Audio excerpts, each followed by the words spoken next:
Well, welcome back to this week's Coffee with Kevin, where we take our show on the road for the very first time, and we travel down to the beautiful Murphy Tennis Center on the campus of Tyler Junior College, where we are joined by a multi-time national championship head coach of our historic tennis program, Connell. Welcome to Coffee with Kevin. Yeah, thank you. It's fun. It's fun to be out here. You're our first road game. All right, it's the first time we've taken the show on the road, but this is one of my favorite places on campus. You can sit here and look at our beautiful facilities and also kind of see out over campus, and so I thought it was fitting to be down here. It's a pretty comfortable setting. It is pretty comfortable. I might move my office down here just so you know. But you're not so sure you like that. But you've been here several years. This TJC has been a part of your life in many different ways for the last several years. So tell us kind of how that started with you, how you ended up at Tyler as a student, and then moving on, and how you ended up in coaching, and now fast forward to where we're at, where you sit in the seat of one of the most historic tennis programs in the country. Yeah, I grew up in Texas. Didn't know what I wanted to do after high school. And procrastinated way too long, as usual, like some people do. And I had a mutual family friend who asked if I had ever heard of Tyler Junior College, and I had. I hadn't thought of a junior college yet, and I was kind of just looking around. And I remember Coach Peterson came to watch me play a match, and after that, I didn't know who he was. He came up and introduced himself afterwards, and had a I don't know, it felt right. And so I didn't even come and visit the campus. I said, I'll go. And I came here and played for 2 years. And it basically, it's probably one of those things where I felt the impact more after than during. I think during it was, I thought I was a big deal. And I realized I wasn't later in life. But after leaving, I knew the impact Tyler had on me. So when I graduated from my next university at Texas A&M, I got back into tennis and talked to Coach Peterson again, and he asked me to come back and be his grad assistant. And when he retired, I was allowed to step in and take over, and kind of came full circle. Right. It's been a privilege to be able to be here and following the coaches that have been ahead of me. It's quite a line of coaches to follow, and so it's been humbling to try and impact the program the same way they have. Sure. We talk about Coach Peterson, right behind us is Johnny Peterson Tennis Courts. I think probably both you and I share this idea that we are kind of carrying the torch, and what's the old saying, we stand on the shoulders of giants, right? And I've got Tim Drain, who, came before me as the athletic director, and John Pearson was the athletic director before that. You've got Coach Pearson, but, a lot of people may look at that like you're constantly looking over your shoulder, but it's been so unique for me to have those people in our corner as resources, as people who have lived it and done it. Tell me about the impact Coach Peterson has had on this program in particular, but just also on you and your coaching career and your coaching path as a resource. Yeah, specifically here, the coaches before him, Coach Cox and Coach Niffen, I think they kind of laid the foundation for how important this program was going to be. I feel like looking back, Coach Peterson took it to a next level of seriousness to all of college tennis. It wasn't just an important junior college, it was an important college tennis program. He was here for 25 years and won 25 national championships. And it wasn't just the championships, it was the All-Americans and the type of people that were pumping out of here. It wasn't just a good tennis player, it was people who grew up a lot. And he has a way of helping you grow up. So that's probably, to the second half of your question, that's probably the way he's impacted me the most.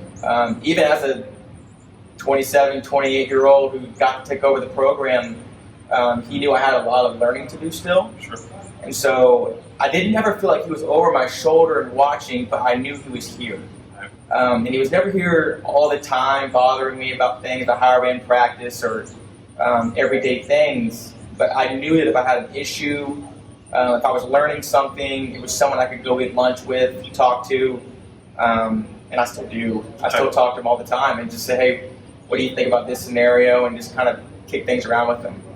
So I think he's a really good person to teach people. Right. And so I'm still learning. Yeah. Well, and I think you nailed it too. It's so unique to have that resource of somebody who's actually been through it. We got great coaches here, but tennis is different than every sport's unique in that way. And being able to have somebody that's really lived this life. Then you take over this program. It's historic, but you've had plenty of success of your own leading this program to 7 national championships or so. I remember when I talked to Corey Rose. So Corey was one of our first guests, and they just won his 4th national championship this fall. Talk about how it never gets old, right? We don't take it for granted. It never gets old. But I think for a guy like you've won 7 of them. There's got to be certain things in those national championships that stick out more than others, like certain moments where you look back on your career and remember that particular part of a national championship. What are some of those things that you look at this point in your career? Hopefully there's many more. At this point in your career, you look back and go, okay, that was a turning point, or that was significant, or whatever it was. So one that sticks out right away was my men's team in 2013. We went through a lot of adversity. We had our number 2 and 3 guys on the roster not be able to play at nationals, so everyone had to bump up, which is that it happened in late April, so it was happening right at the end of the year, and we went out, and guys, you preach all the time, especially in tennis. It's kind of hard sometimes, but everyone's important. The whole team's important, and if you're not on the playing roster, it can be hard to feel that sometimes. It was such a cool year because at the end, the guys stepped up, they win their matches, and you got to see people who you were preaching, hey, this team is important, and they got to step up also and win. And that was it. Seems like the years like that year, 2 years ago, again, we lost a couple guys we weren't expecting to, about injury and other things. It seems when you go through adversity and are still able to have players be successful and really gives you a chance to practice what you preach with team and everything. Those are the years I remember the most. Sure. Well, talk, I guess maybe not adversity, but I think one of the things that I found so interesting about you is using this platform. Last year, I think one of the coolest things I saw in the fall was hosting a clinic for diabetic youngsters who want to play tennis. And that's something you've had to deal with in your life. And now I think it's interesting that we have the opportunity to hopefully impact and maybe inspire young people. Walk us through that, for you and what that's done in your life, and then obviously the opportunity it's given for you to help young folks who are going through the same thing. Diabetes, I got diagnosed when I was 14. When I was in high school. It's a weird time to get something like that. You basically change your diet when, as a 14-year-old boy, you eat whatever you want, and all of a sudden that kind of changed. And so there was some adversity to it. And I'm trying to play tennis, and there was some adversity to blood sugars and trying to figure all of it out. And it took me some time. It took me about a year. But I eventually figured out that this wasn't a bad thing. The diabetes I was given wasn't some kind of burden I was supposed to carry. It was, in a way, a privilege. It was a way for me to talk to other people about how to get through tough things, but then also you can still do fun things like play tennis while you're dealing with it. So that's why it was really cool to have that last fall, and hopefully we keep doing it every year. Just to talk to some kids, even adults too, that had diabetes, type 1 diabetes, even some type 2 diabetics, and just talk to them about, hey, this is something you deal with, but it doesn't mean you can't go play tennis, you can't go play golf, you can't run around, have fun, and sweat. And it is one of the big centerpieces of my life, is being able to talk about that to people. It's just it sounds funny. I have a great time talking about my diabetes. So yeah. Well, so I think this is one thing I've been thinking about as we sit here, I guess hopefully on the, I shouldn't say tail end, because we're going to deal with the COVID-19 stuff for probably several more months and maybe even years, but I think it humanizes us when we see a coach like you being able to be transparent about something they've gone through. And one of the things I talked to Trina about this last week, I think as we've gone through the COVID-19 thing, we kind of forget that our coaches aren't robots, right? Our focus has been so much on our student athletes, and it's been so much on making sure that they're healthy and safe and in a good spot, that sometimes we probably forget to talk about how it's impacting us, right? Like coaches or administrators. One of the cool things that everybody knows that word of the day is one of my favorite things that we do here, your word of the day. But you took that and did a word of the year type of thing for your student athletes virtually at the end of the season, and people kind of get exposed to maybe the inside of your program more than they would have normally because we're doing it in this manner. But how has that part of it as a coach, your worries, your concerns about our students weighed on you in different ways throughout this whole process, and how do you continue to manage it? Or even at home, with your family, what's that been like trying to navigate this last, whatever it's been, 3 months? It's probably been the hardest thing I've ever done as far as coaching goes. The first week or two, everything was going so fast. And we had a lot of international players trying to get home, and even the kids we have from Texas were trying to get home and be safe, and parents were concerned.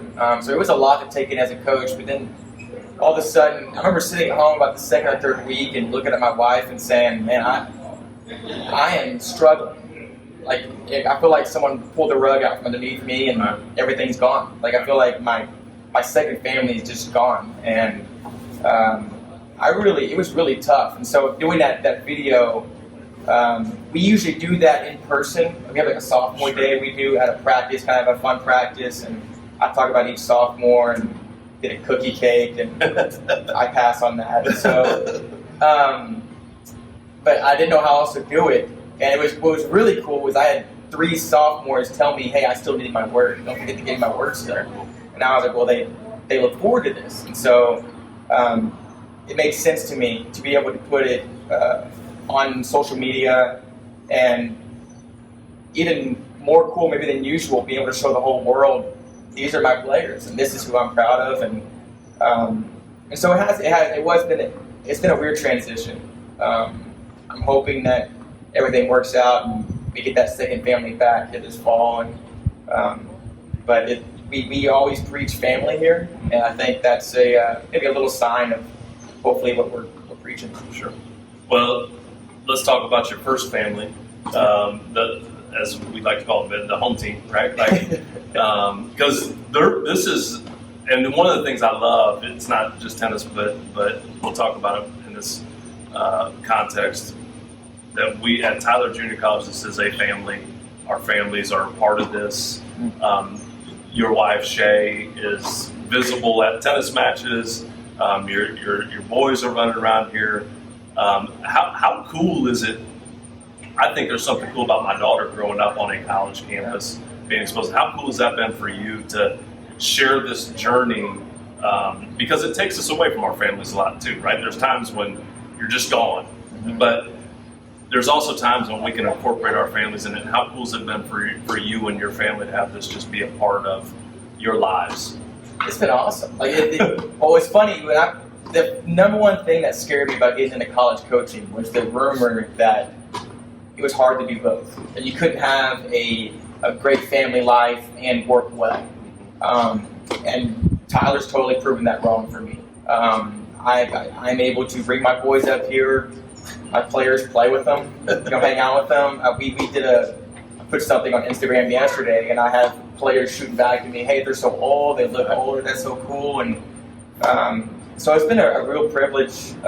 My wife gets a chance to connect, especially with the female players, and kind of be maybe an extra mom type figure that they have here. And so it's really impacted our family a lot. And it's the reason we're in this, right? Is to have that second family and my primary family interact. And we love it for our kids. Well, we're happy that you're part of the Apache family and that your family's a part of the Apache family, and for many more years to come. And hopefully we'll do this again 3 or 4 years from now. We'll have more memories of national championships and things like that. But thanks for joining me today on Coffee with Kevin. Thank you.